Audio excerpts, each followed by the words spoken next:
In the future, office workers will have telephones implanted, and mechanics will have sets of screwdrivers or other tools in place of their fingers.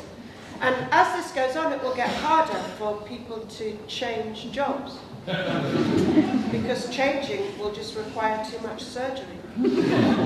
We're a company that uses a lot of improvisation to make its work. So we started with a blank piece of paper.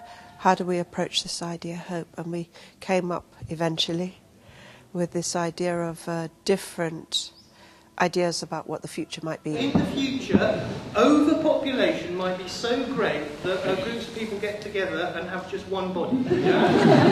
Or people will eat one another.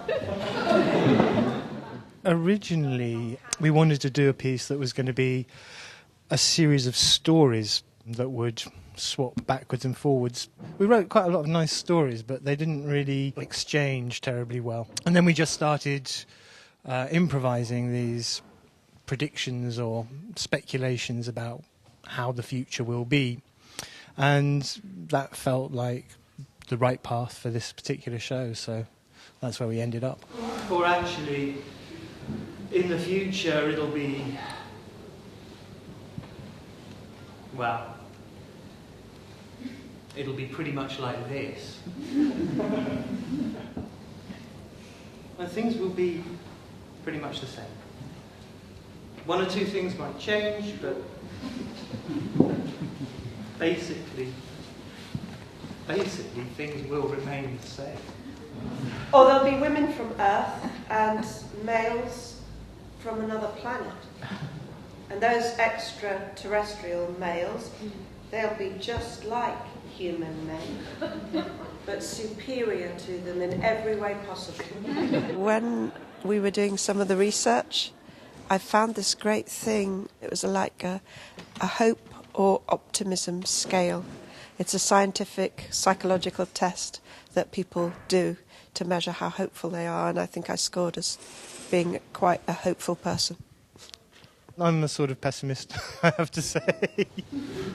Or actually, in the future, people won't really live together at all.